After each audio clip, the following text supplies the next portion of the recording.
সরাইলে 3 দিনের রক্তক্ষয়ী যুদ্ধের পর শান্তির আভাস, নেপথ্যে পাওনা টাকা ও খুন, সিসিটিভিতে বাজার লুটপাটের হারহীন করা চিত্র। এখন শুনবেন বিস্তারিত। সরাইল প্রতিনিধি। টানা 3 দিন ধরে চলা চরম উত্তেজনা, ধাওয়া পাল্টা ধাওয়া আর একের পর এক রক্তক্ষয়ী সংঘর্ষের পর অবশেষে শান্তির আভাস দেখা দিয়েছে ব্রাহ্মণবাড়িয়ার সরাইল উপজেলার কালিকচ্ছ ইউনিয়নে। ব্রাহ্মণবাড়িয়া জেলা পরিষদ প্রশাসক আলহাজ সিরাজুল ইসলাম সিরাজের সময়োপযোগী ও বলিষ্ঠ মধ্যস্থতায় সূর্যকান্দি ও ধর্মতীর্থ ধরন্তী গ্রামের উভয় পক্ষ সংঘাত বন্ধে চূড়ান্ত প্রাথমিক সমঝোতায় পৌঁছেছে। তবে এই 3 দিনের ভয়াবহ সংঘাতের সুযোগ নিয়ে স্থানীয় কালিকচ্ছ বাজারে যে তাণ্ডব, ভাঙচুর ও দুর্ধর্ষ লুটপাট চালানো হয়েছে, তার একাধিক সিসিটিভি ফুটেজ ও ভিডিও চিত্রে গা শিউরে ওঠার মতো ধ্বংসযজ্ঞের দৃশ্য সামনে এসেছে। কি ঘটেছিল এই 3 দিনের রণক্ষেত্রে? ঘটনার সূত্রপাত গত রোববার 28 জুন সন্ধ্যায়। পাওনা টাকা নিয়ে সূর্যকান্দি গ্রামের মোশাররফ হোসেন ও ধর্মতীর্থ গ্রামের হাদিম মিয়ার মধ্যে বাকবিতণ্ডার জেরে দুই পক্ষের মধ্যে প্রথম দফায় সংঘর্ষ বাধে। এতে ধর্মতীর্থ গ্রামের শামসুল মিয়ার ছেলে হাদিম মিয়া 55 নির্মমভাবে নিহত হন। সোমবার 29 জুন নিহত হাদিম মিয়ার দাফন সম্পন্ন হওয়ার পর ক্ষুব্ধ গ্রামবাসী আবারও সংঘাতের রণক্ষেত্রে রূপ নেয়। এই সংঘাতেরই এক ভীতিকর ও বর্বরচিত রূপ ধরা পড়ে বাজারের একটি মুদি দোকানের সিসিটিভি ক্যামেরায়। সিসিটিভি ফুটেজ দেখা যায়, সংঘাতের থমথমে পরিস্থিতির সুযোগ নিয়ে একদল মুখঢাকা সংঘবদ্ধ দুর্বৃত্ত ও উগ্র যুবক হুড়মুড় করে দোকানে ঢুকে পড়ে। তারা অত্যন্ত দ্রুততার সাথে তাক থেকে বিভিন্ন দামি মালামাল নামিয়ে নিচে জড়ো করে এবং চাল আটার বড় বড় ভারী বস্তাগুলো অনায়াসে কাঁধে তুলে নিয়ে চম্পট দেয়। লুটপাট শেষে পুরো দোকানের মালামাল মেঝেতে ছড়িয়ে ছিটিয়ে এক ধ্বংসাত্মক পরিস্থিতি তৈরি করে রেখে যায় তারা। পরিস্থিতি এখানেই থামেনি। গতকাল মঙ্গলবার 30 জুন সকালেও তৃতীয় দিনের মতো দুই পক্ষ দেশীয় অস্ত্রশস্ত্র নিয়ে মুখোমুখি অবস্থান নিলে অন্তত 30 জন আহত হন। সংঘর্ষের কারণে সরাইল নাসিরনগর এলাকায় আঞ্চলিক সড়কে যান চলাচল সম্পূর্ণ বন্ধ হয়ে যায়।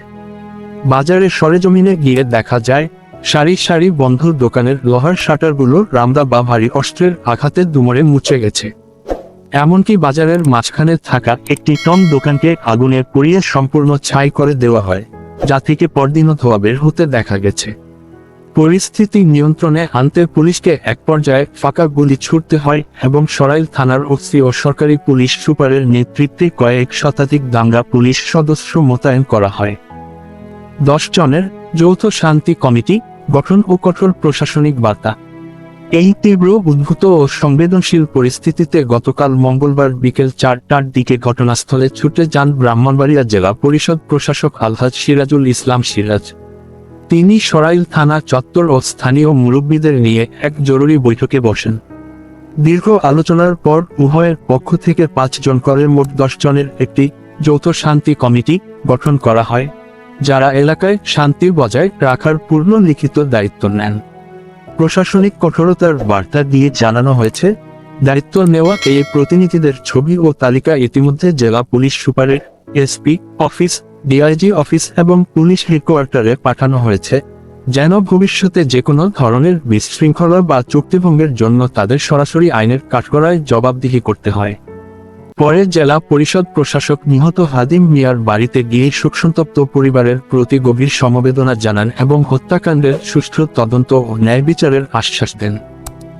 বর্তমান পরিস্থিতি ও ব্যবসায়ী মহলের দাবি, প্রশাসনের এই জোরালো পদক্ষেপ ও শান্তি কমিটি গঠনের পর সরাইল নাসিরনগর এলাকায় আঞ্চলিক সড়কে পুনরায় দীর্ঘক্ষণ পর যান চলাচল শুরু হয়েছে। এলাকায় আগের চেয়ে উত্তেজনা অনেকটাই কমেছে এবং থমথমে ভাব কাটিয়ে কালিকচ্ছ বাজারে আবার স্বাভাবিক পরিস্থিতি ও স্বস্তি ফিরতে শুরু করেছে। তবে সাধারণ ব্যবসায়ী ও সচেতন মহল অনতিবিলম্বে এই সহিংসতার স্থায়ী অবসান এবং সংঘাতের আড়ালে বাজারে লুটপাট ও অগ্নিসংযোগকারী দুর্বৃত্তদের সিসিটিভি ফুটেজ দেখে দ্রুত শনাক্ত করে আইনের আওতায় আনার জোর দাবি জানিয়েছেন। আইন শৃঙ্খলা ও অপরাধ ডেস্ক, 1 জুলাই 2026। রাজনৈতিক ও সামাজিক মুরব্বীদের এই উদ্যোগ প্রশংসনীয় হলেও বাজারে নিরীহ ব্যবসায়ীদের দোকান ভাঙচুর ও লুটপাটকারীদের দ্রুত গ্রেফতার করা না হলে ভবিষ্যতে এর পুনরাবৃত্তি ঘটার আশঙ্কা থেকে যায়।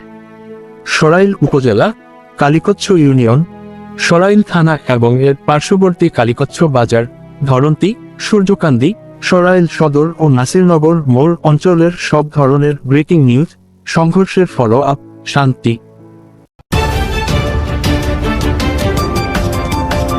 ব্রাহ্মণবাড়িয়া 24.নিউজ।